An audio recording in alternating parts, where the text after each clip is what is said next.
So today, I'm going to talk to you about apple cider vinegar, beloved folk remedy, or snake oil. For years, I've heard people talk about the benefits of it, health professionals, online influencers. I mean, it's been everywhere. If you've been online, you've heard about these miraculous things that apple cider vinegar can do. Today, we are going to talk about the is it tried and true answer? Is it really real? Are there studies about it? Um, it's been used as a carrier for herbal tinctures to keep bugs away. It's in some of my bug sprays for your hair. Do baking soda, apple cider vinegar rinse. I've done it. It's pretty cool. And I've heard rumors about people losing weight on it, lowering cholesterol, bolstering immune system. But I can recall my nonno, who lived to a nice ripe old age of 100 from the old country. He used to drink the oil and vinegar from the bottom of the salad bowl. So he would wait till it was done, and at the end of the meal, he would take it and, drink it all down. I mean, it was probably, I don't know, at least a half a cup of fluid in there. And he would, because of salt and pepper in it and everything. It was just this whole process that I always laughed at and we cracked up. I mean, granted, it was red wine vinegar and it was made from his own wine, which could take the shellac off the back of a chair.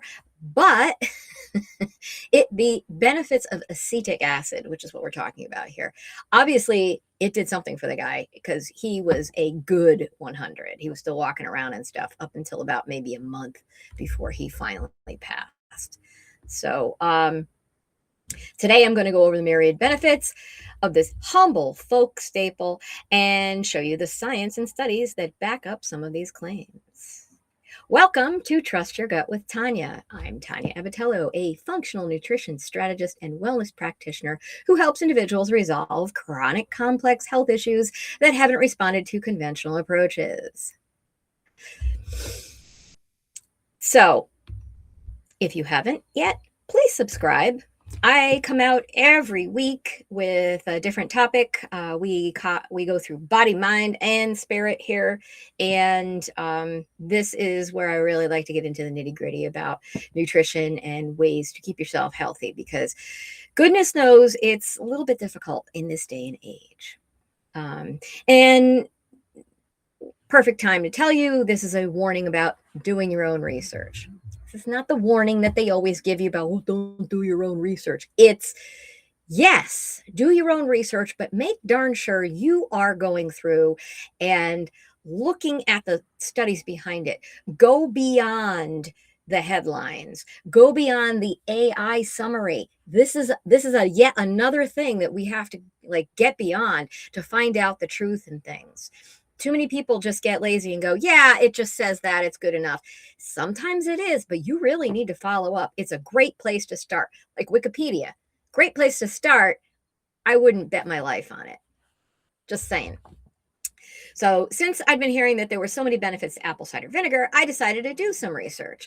While there are many official narratives, including a few AI summaries that were on the verge of trying to debunk most of these benefits, all it took was a little digging and creative prompting to find some actual clinical evidence. With the ever-increasing tendencies we have to not go beyond the summary or headline, we are risking losing valuable information to the algorithmic burying of various institutions. There's a lot of things that are in place right now that are making money with the way things are. It doesn't want things to change. So you need to actually go in there and make darn sure that you know what's happening for real, for you specifically, because everybody's different. So there is quite a history here. I mean, it goes back really far. But I noticed that the more tried and true and simple a solution to a problem can be, the more the internet doth protest too much. It's important to consider the raft of anecdotal evidence that's so often poo-pooed by authorities when looking into a possible low-cost, safe, reliable solution that's been used by people for millennia. In quotes, and again, I always link everything I quote, Hippocrates wrote about oxymel, vinegar mixed with honey, sometimes with herbs added, as a respiratory remedy in the 5th century BCE. Hippocrates is the father of medicine. Like, he's the guy. He's the OG MD. And that was the thing he talked about, right? Greek and Roman physicians used vinegar-based herbal preparations for digestive complaints, wound care, and what they called catarrhs. That's a nice one. Persian medicine developed, please excuse me, secangibin, built on the same vinegar honey aromatic spine, used both medicinally and as a summer beverage, which I'll give you something similar at the end of this. I've got a recipe. Medieval European apothecaries continued the tradition. Vermont farmers, working with what they had on hand, made switchel, vinegar, honey, or molasses ginger water, and drank it during haymaking.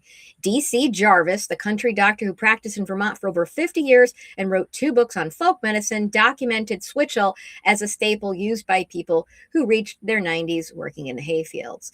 So this is another Substack I will be posting. It's about fire cider.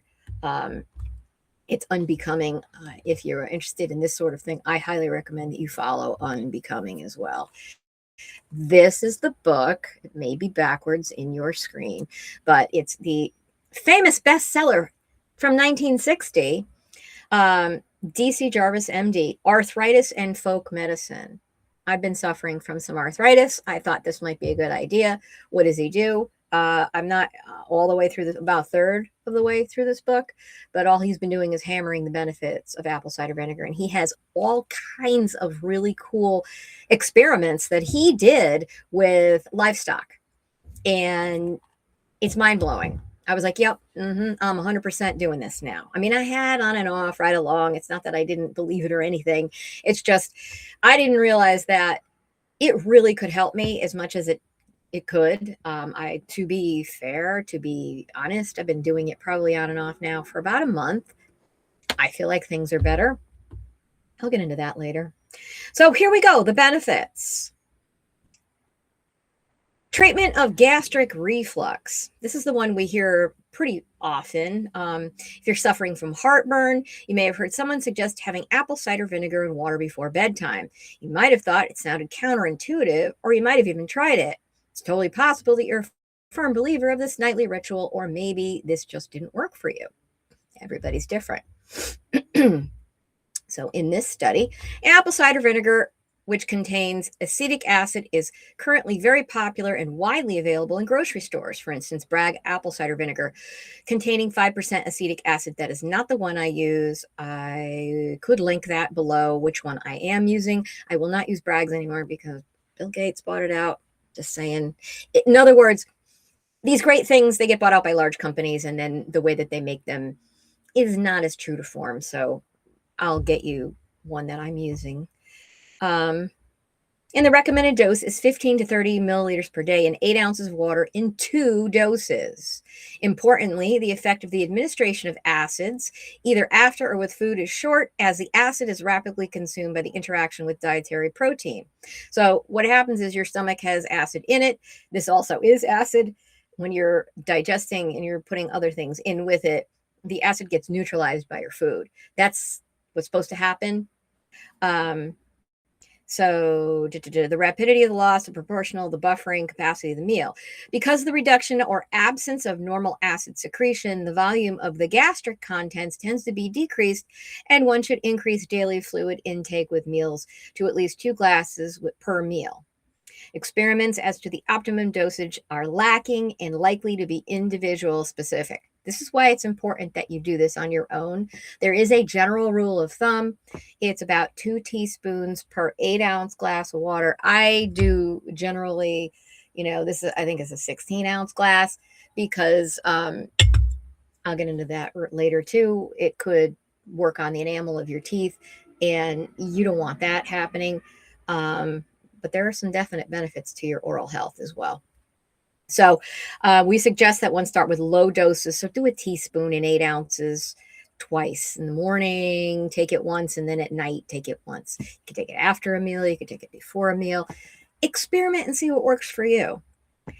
This is with regard to the GERD, like acid reflux in particular.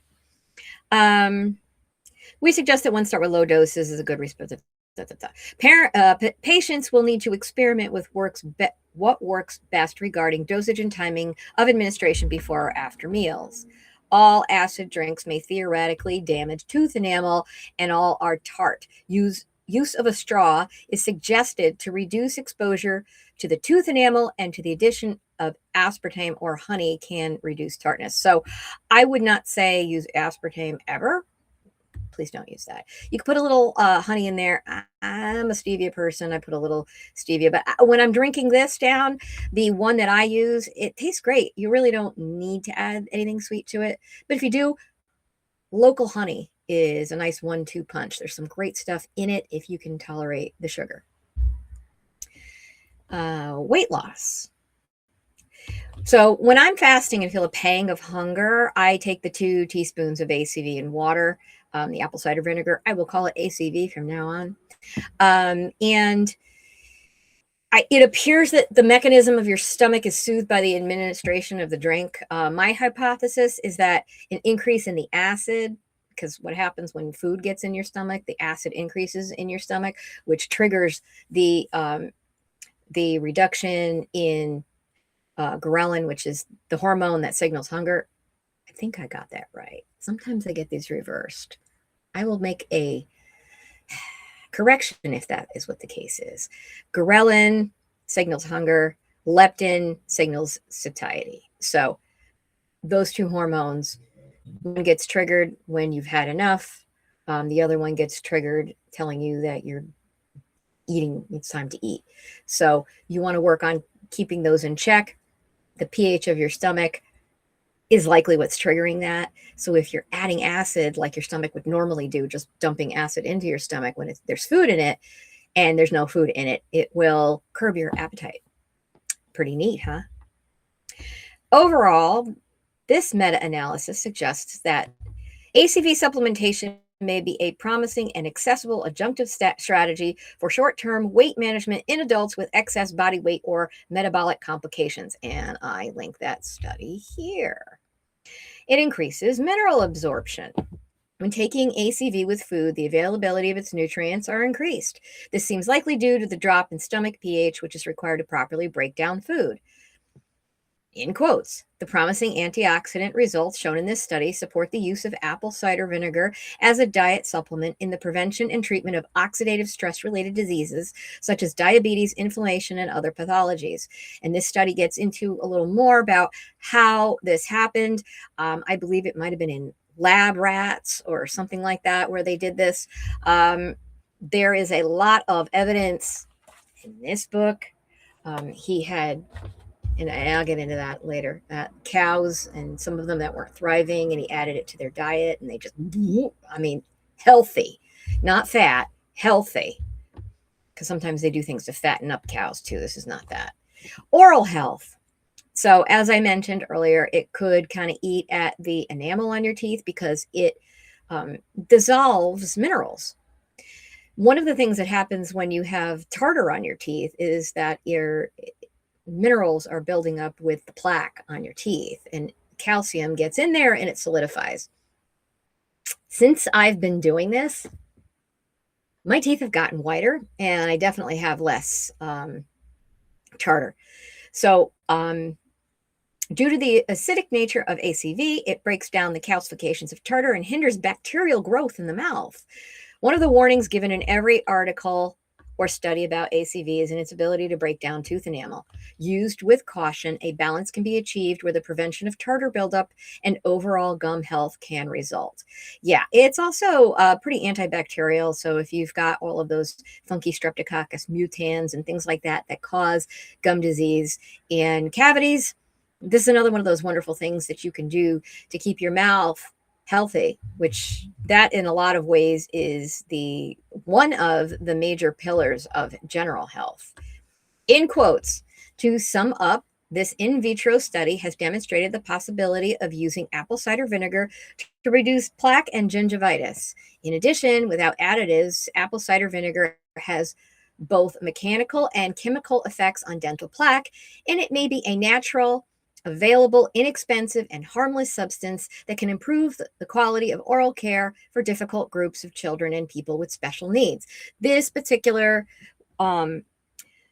study worked on, it was kids that really don't like to brush their teeth or couldn't, disabled kids, kids on the autism spectrum. A lot of people that I know near and dear to me on the spectrum just don't like to brush their teeth. It's a sensory thing. It makes them feel icky. Drinking this I'm not saying to do it instead of brushing your teeth, but in addition to, as often as you can get the kid to brush their teeth, or adult will brush their teeth, it'll make a difference. Immune health. This one was cool. So the first story I'd come across was the 4 thieves during the Great Plague in Marseille, France, in 1720. They allegedly traded their secret herbal formula in order to be released, and the recipe was made public. The concoction allowed them to steal from the dead and sick. Now, this is during the freaking plague. They were running around. That's why they call it. You might have heard of thieves' oil, or just the thieves' concoction, whatever it is. And they were drinking this stuff, and it was keeping them healthy. It was keeping them from catching the plague. Now, the exact recipe isn't really known. I'm sure there is some of them out there. It probably is out there somewhere, but it's got a bunch of other noise around it. But bottom line, the base is apple cider vinegar. And it is one of those things that herbalists today still use as like a base. If you could find the actual one and you're watching this, please put it in the comments. I would like to see a link to some actual historical evidence to the original concoction, because goodness knows we have modern day plagues. So drinking that during that, probably a good idea. The study says, we conclude that ACV can have multiple antimicrobial effects directly on E. coli, Staphylococcus aureus, and Candida albicans, which is Candida, yeast. ACV addition can also decrease induced inflammatory cytokine release during mononuclear leukocyte infection and increases monocyte phagocytic capacity. In other words, it makes your white blood cells able to eat more of the bad things. It gives it like a nice boost. And it reduces the cytokines, which are those things, as soon as your body gets sick, your body just releases a cytokine storm, which is almost like chemotherapy. And as a matter of fact, it is basically your body's chemotherapy. And it's one of those things that makes you feel like total crap when you're sick, is the cytokines. So this reduces that so that you don't hurt yourself, because a lot of times the body will react and it'll hurt itself. And a lot of times people with autoimmune disorders have this going on at a low level all the time, which is why this is also a good thing for an autoimmune situation, because it kind of keeps your body in balance. Mechanisms include alteration of the microbial protein physiology, destroying structural pathogenic proteins and metabolic enzymes. So it goes after it too. Collectively, our results highlight the potent antimicrobial and therefore beneficial actions of ACV. Study linked. Bone health. It's also rumored that the daily consumption of ACV can help with bone density and growth. D.C. Jarvis, MD, in his book, Arthritis and Folk Medicine, available still on Amazon, describes the results of the addition of ACV to feed the underweight calves. So he's saying, this calf grew so fast in length, height, and size of head that she soon had the body characteristics of a cow. Instead of being short-bodied, pot-bellied calf, she had a long body. When she was 15 months old, she was so large that it was possible to breed her and start a pregnancy. Jersey heifers are usually not large enough to breed until they are 18 months old. If you are a farmer, this is important. You want to get your livestock ready to do the things that livestock do ASAP, so they can start paying you back for how much it costs to take care of them. So there was a lot of practicality behind these things, but as usual, most of the things that we've discovered as humans in days gone by is by watching the effect of whatever it is on an animal. And apparently I'm blown away by the results in this book. And I linked an article. It's bubsnaturals.com. Yes, they're selling apple cider vinegar, but they did go in and they've got the receipts of all the information, and there's a lot of really great stuff in there. If it's good for bone health, then it's probably a good idea if you are a woman of any age, but particularly peri or postmenopausal, to be getting a daily dose of this stuff. The word of caution is obviously too much of a good thing is not good.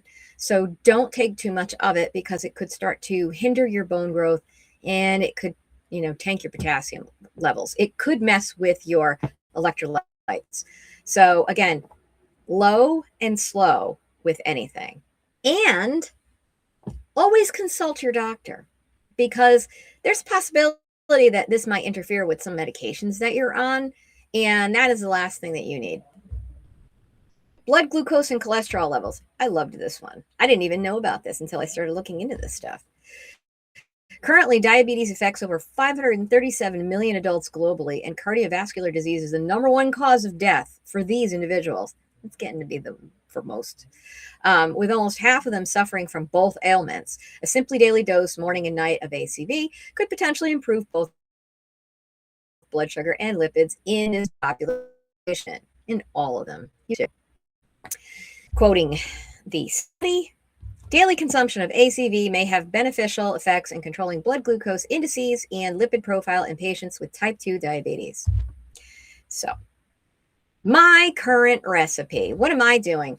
I have half of it here. I already did my apple cider vinegar, but together as a mocktail, this is freaking delicious. It's a summer drink. So what I did is I created Margarita Water. Maybe somebody else did too, but I'm going with it. So to a half-gallon glass jar, I got one that's a mason jar, because I love mason jars, and it's a big standard lid with a pour spout. The juice of half a lemon, organic, half a lime, also organic, one section of grapefruit, because there's a lot of great things about grapefruit, except if you're on drugs. Certain drugs don't work well with it. 2 tablespoons of honey, or an equivalent of stevia. 1 tablespoon of Redmond salt, and fill it with filtered water. So that's your base, right? This is a sort of thing. If you want to serve it, put it into pour 8 ounces into a 16-ounce glass, add 8 ounces of filtered water. So I like my stuff watered down. I don't drink a lot of sugary things, so it tastes very sweet.